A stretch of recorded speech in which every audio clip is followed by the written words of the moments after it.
Welcome back, dear friends. Tonight, I have a tale that is close to my heart. It's a story about a bond so strong, it changes not just one life, but two. A story about second chances, unexpected heroes, and how sometimes, the ones we save are the ones who save us. Let me ask you something. Have you ever found yourself lost, not just in the woods, but in life? What if, in your darkest hour, the help you needed came in the most surprising form? That's what happened to a man named Henry. And believe me, you'll want to hear how this story unfolds. This is the tale of Henry and Max, and how one broken soul rescued another. So settle in, my friends, for this is a story that might just remind you of the incredible power of companionship, and the beauty of life's unexpected turns.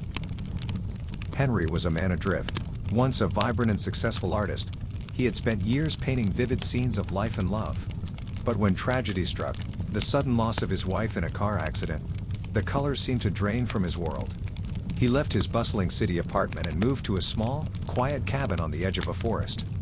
He told himself he needed the solitude to heal.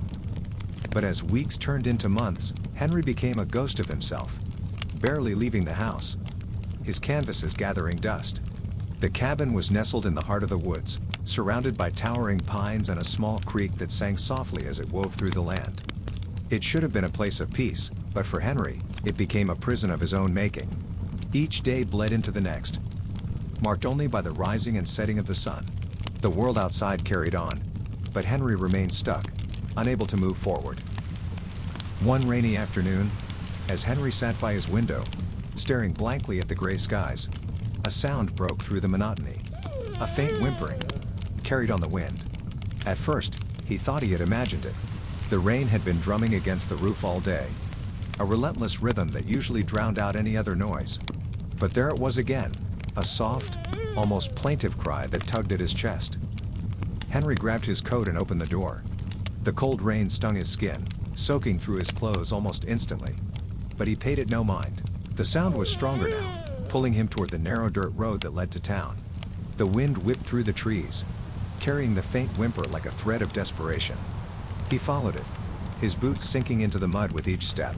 The rain blurred his vision, and for a moment, he thought he might lose the sound altogether. But then, just ahead, he saw it, a small, shivering form tangled in the brambles by the roadside. As Henry approached, his heart clenched.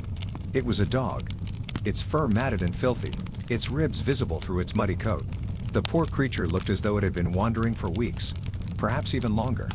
Its body trembled, both from the cold and from fear, and its brown eyes met Henry's with a silent cry for help. Henry crouched low, careful not to startle the dog further.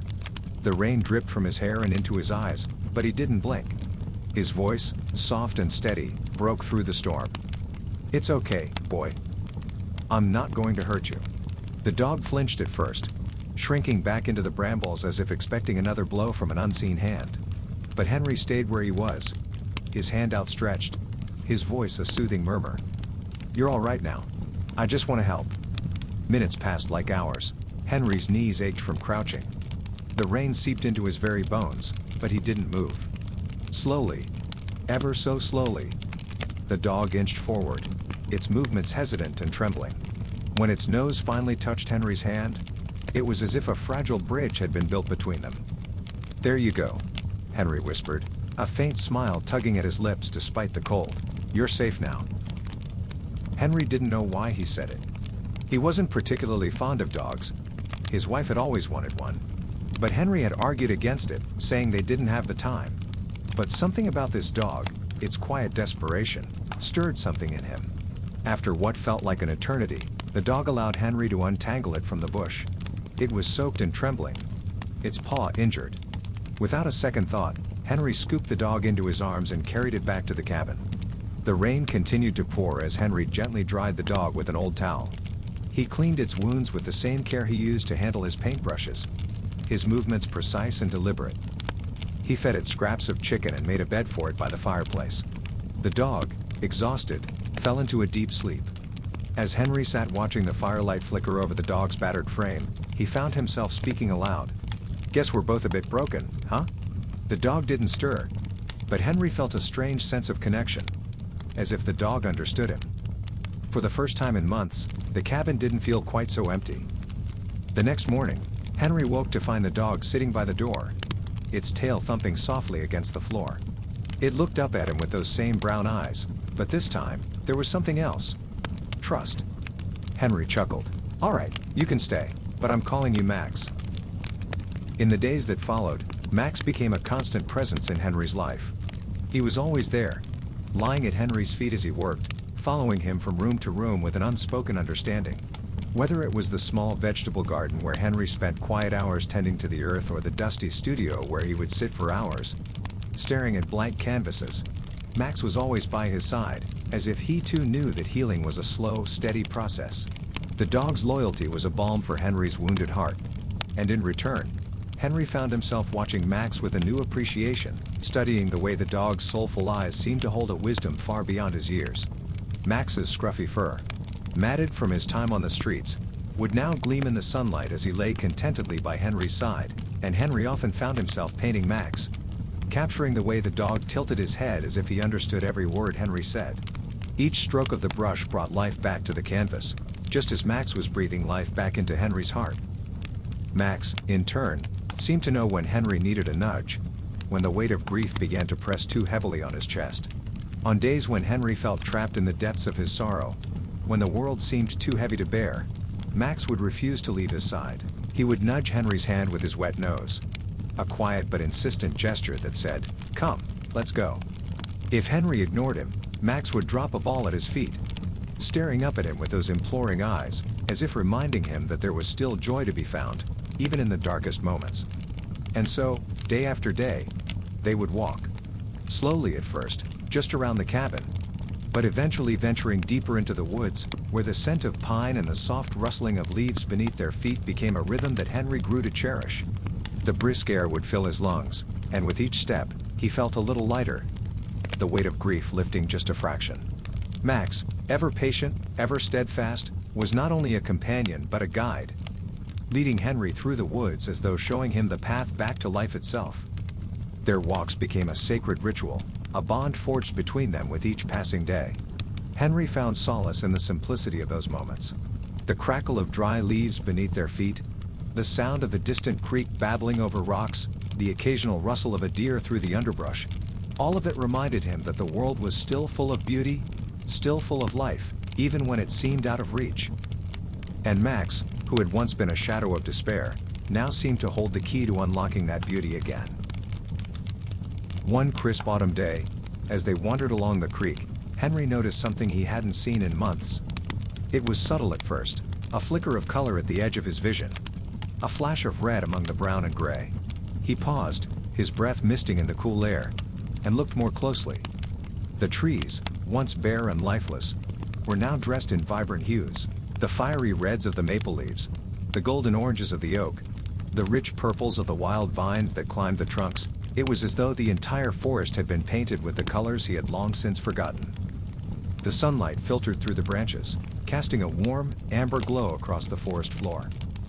Henry felt a stirring deep within him, a flicker of hope that he had not felt in what seemed like an eternity. The forest was alive again. It wasn't just the colors. It was the feeling, the way the earth seemed to hum with energy, the way the wind carried the scent of fresh pine and damp earth. It was as though Max had led him back to a world full of possibility, a world where light could still break through even the darkest clouds. For the first time in months, Henry felt the stirrings of something more than just the absence of grief. It wasn't joy, not yet, but it was a step toward it. The edges of his heart, once so sharp with pain, softened just a little. Max walked beside him, his tail wagging, his eyes glinting with that same quiet understanding that had been there from the beginning. And as they continued along the path, Henry knew that the journey ahead would not be easy. But with Max by his side, he had begun to believe that it was a journey worth taking. One cold December evening, Henry decided to take Max for a walk through the forest. The snow was fresh, blanketing the trees in shimmering white, and the world was quiet except for the crunch of their footsteps. The chill in the air was biting, but the peacefulness of the forest always seemed to soothe Henry's heart. As they walked deeper into the woods, Max suddenly stopped. His ears perked up, his body tense. Before Henry could react, Max bolted into the trees, barking frantically. "Max, come back!" Henry shouted. his voice echoing through the stillness. Panic rose in his chest as he scrambled to follow Max's tracks, the cold air stinging his lungs. When he finally caught up, he found Max near a frozen creek, barking and circling anxiously. Henry's heart sank as he saw what had captured Max's attention, a young boy, no older than 10, lying unconscious near the icy water, his clothes soaked and his small frame trembling. Henry froze for a moment, his mind racing. What was a child doing out here, alone in the cold? As he moved closer, he noticed the boy's tear-streaked face and the faint remnants of snow on his eyelashes. This wasn't just a case of a child getting lost. The boy, Liam, had been running away from home after a fight with his family. His parents had scolded him earlier in the day for something small, leaving his bike in the driveway. But to Liam, it had felt like the end of the world. Angry and upset, he had stormed out of the house, determined to prove he didn't need anyone. The woods, vast and mysterious, seemed like an escape. Liam's impulsive journey had taken him farther than he intended, and as the sun set and the temperatures dropped, he realized he was lost. In his desperation to find his way back, he tried crossing the frozen creek, hoping it might be a shortcut.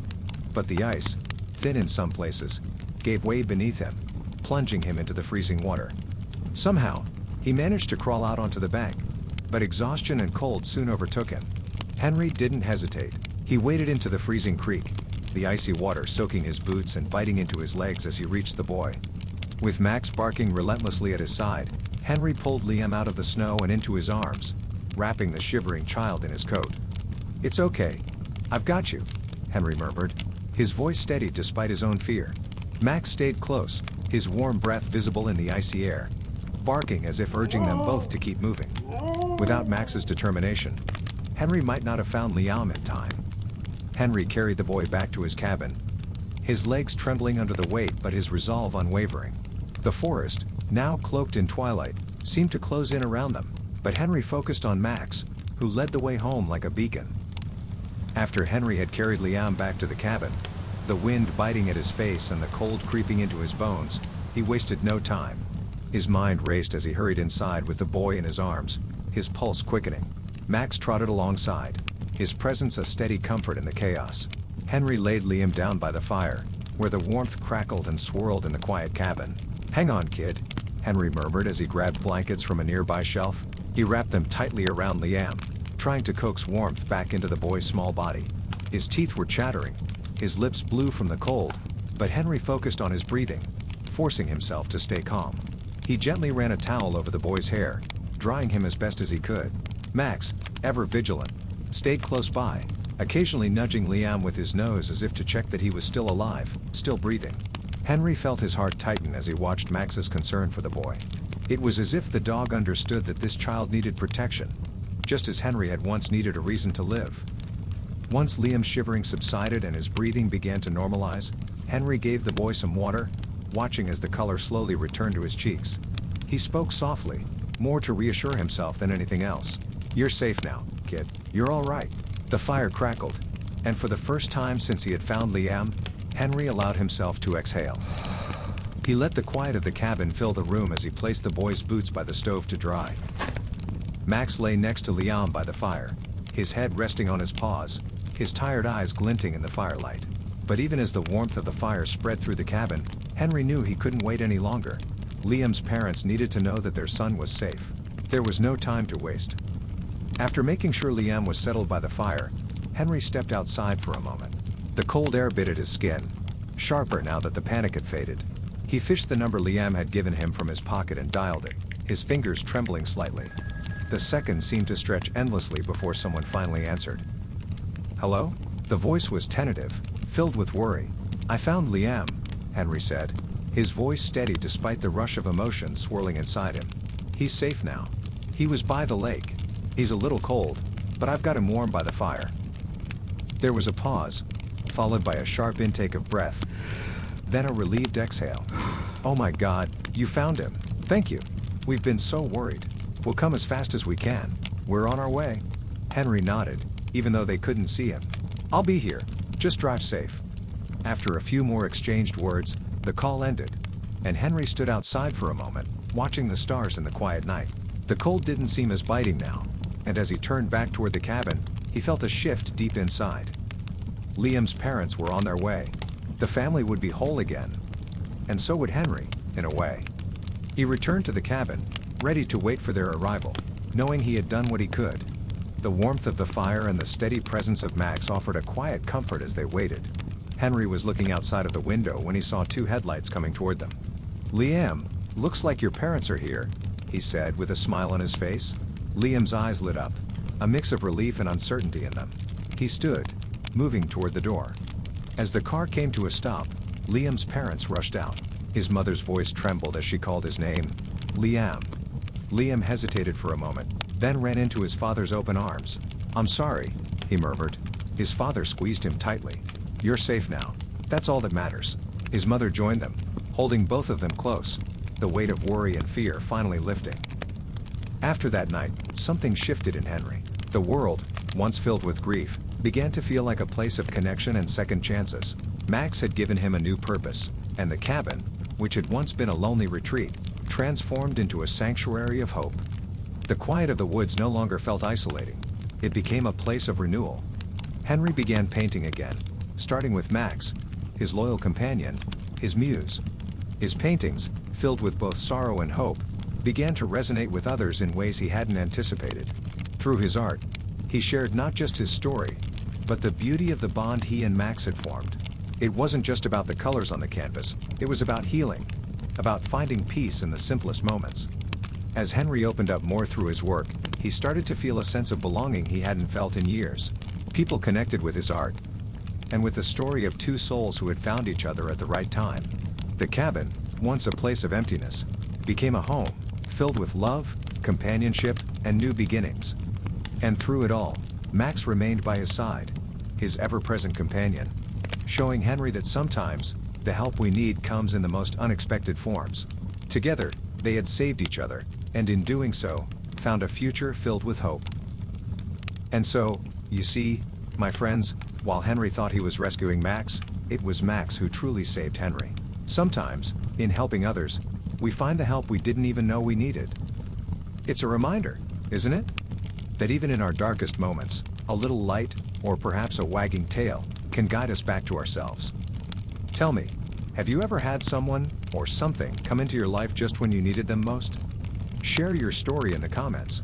I'd love to hear how life surprised you. Until next time, my friends, be kind, stay warm, and remember, sometimes, the rescuer is the one who is rescued. If you would like to hear another tale from me, click here.